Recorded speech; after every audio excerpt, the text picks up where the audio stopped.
আবু জাহেল ঘোষণা দিল, খবরদার, হজের মৌসুম, হাজী সাহেবরা গোটা বিশ্ব থেকে আসবে, আমার দলের কর্মীরা তোরা যেটা করবি সেটা হচ্ছে হাজীদের কাছে যে বলবি মক্কায় নতুন এক পাগল আসছে, নতুন এক জাদুকর আসছে, নাম মুহাম্মদ। নাউজুবিল্লাহ পড়বেন না? খবরদার হাজী সাহেবেরা, এই পাগলের কাছে যেও না। সব হাজীরা গোটা বিশ্ব থেকে এসে মক্কার মিনা প্রান্তরে তাঁবুর ভিতরে ঢুকেছে, আর আবু জাহেলের টিম মেম্বাররা সব তাঁবুর ভিতরে উকি মাইরা কয়, খবরদার, নতুন পাগল আইছে। সবাই কয়, নাম কি? কয়, মুহাম্মদ। নতুন পাগল এসেছে, নাম মুহাম্মদ। নতুন জাদুকর এসেছে, তার নাম মুহাম্মদ। খবরদার, তার কাছে যেও না, তার কথা শোনো না। মুহাম্মদ সাল্লাল্লাহু আলাইহি ওয়াসাল্লাম এত বড় জাদুকর, তার জাদু দেখলে, তার কথা শুনলে হাজবেন্ড ওয়াইফের মধ্যে সম্পর্ক বিচ্ছিন্ন হয়ে যায়।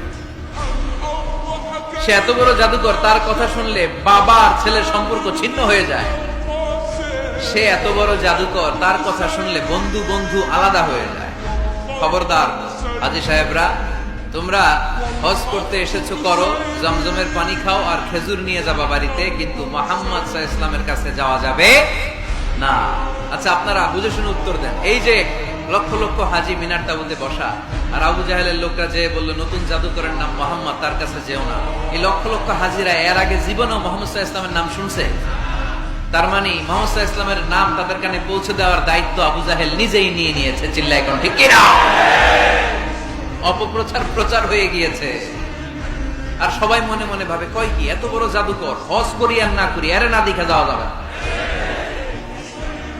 হজ তাড়াতাড়ি কোন রকম সাইরা এই জাদুকরের কাছে আগে যাব, দেখি কেমন জাদু দেখায়, দেখি কত বড় ম্যাজিশিয়ান, দেখি তো কত বড় পাগলের। কারণ আল ইনসানু হারিসুন আলা মা মুনিআ, মানুষকে যেটা নিষেধ করা হয় বেশি, মানুষ এটা করতে চায়।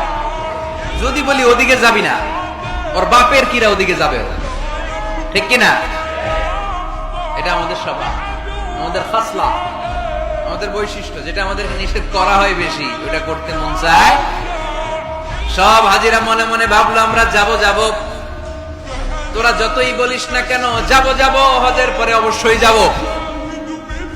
দেখা গেল হজের পরে বিশ্বনবী মুহাম্মদুর রাসূলুল্লাহ সাল্লাল্লাহু আলাইহি ওয়াসাল্লামের বাড়ির সামনে বিশাল বড় গ্যাদারিং শুরু হয়েছে।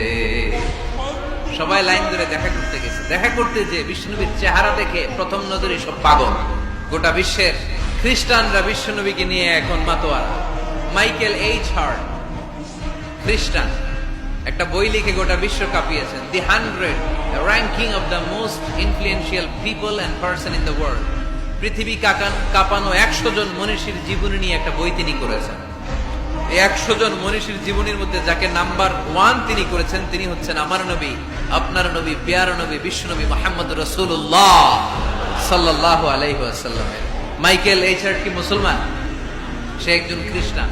তার মানে ওয়ারাফা'না লাকা যিকরাক, বিশ্বনবীর সম্মান শুধু আমাদের মুখ দিয়ে প্রচারিত হয় না, ইহুদি, খ্রিস্টান, বৌদ্ধদের মাধ্যমেও বিশ্বনবীর সম্মানকে বাড়িয়ে দিচ্ছে কে? I have studied him, the wonderful man, in my opinion, far from being antichrist, and he must be called the savior of humanity. খ্রিস্টানরা বলছে, আমরা এই মুহাম্মাদের জীবনী গবেষণা করে পড়েছি, তাকে খ্রিস্টান বিরোধী বলা তো দূরের কথা, তাকে মানবতার ত্রাণকর্তা বলতে হবে। তিনি গোটা বিশ্বের জন্য সুপারম্যান হয়ে পৃথিবীতে এসেছে। As a father, as a teacher, as a lawgiver, as a lawmaker, Muhammad is the superman of the world. স্বামী হিসেবে, পিতা হিসেবে, নেতা হিসেবে, নবী হিসেবে মুহাম্মদ সাল্লাল্লাহু আলাইহি ওয়াসাল্লাম সাধারণ কোনো মানুষ নয়, তিনি গোটা বিশ্বের জন্য সুপারম্যান হয়ে পৃথিবীতে আগমন করেছে। ওয়ারাফা'না লাকা যিকরাক, নবী দুশ্চিন্তা করবেন না, টেনশন করবেন না, আমি আপনার সম্মানকে বাড়িয়ে দেব। এই তিনটা নিয়ামতের বর্ণনা সূরা ইনশিরাহের ভিতরে বর্ণনা করলেন কে? এরপরে রব্বুল আলামিন বিশ্বনবীকে নিয়ামতের বর্ণনার ঘটনা শুনিয়ে বিশ্বনবীকে সান্ত্বনা বাণী শোনাচ্ছেন আর পড়ছেন, ফাইন্না মাআল উসরি ইউসরান, ইন্না মাআল উসরি ইউসরা। নবী গো, নিশ্চয়ই কষ্টের পরে আছে আনন্দ, দুঃখের পরেই আছে সুখ। সুবহানাল্লাহ। কষ্টের পরে আনন্দ, দুঃখের পরে, the struggle isn't permanent in our life. দুঃখ কষ্ট এটা আমাদের জীবনে পার্মানেন্ট না, এটা সাময়িক। আচ্ছা, আওয়াজ করে উত্তর দেন তো, এক বছরে কয়দিন আপনাদের ফরিদপুরে? কয়দিন? 365। গত 365 দিনে না খেয়েছিলেন কয়দিন? তার মানে অল্প কিছুদিন না খেয়েছিলাম, সারা বছরই খেয়েছিলাম, ঠিক কিনা? আচ্ছা, তো 365 দিনে অসুস্থ ছিলেন কয়দিন? 4-5 দিন, কিংবা 20 দিন, কিংবা 1 মাস, কিংবা 56 দিন, কিংবা 65 দিন। তার মানে বাকি 300 দিন আরামে ছিলাম কি ছিলাম না?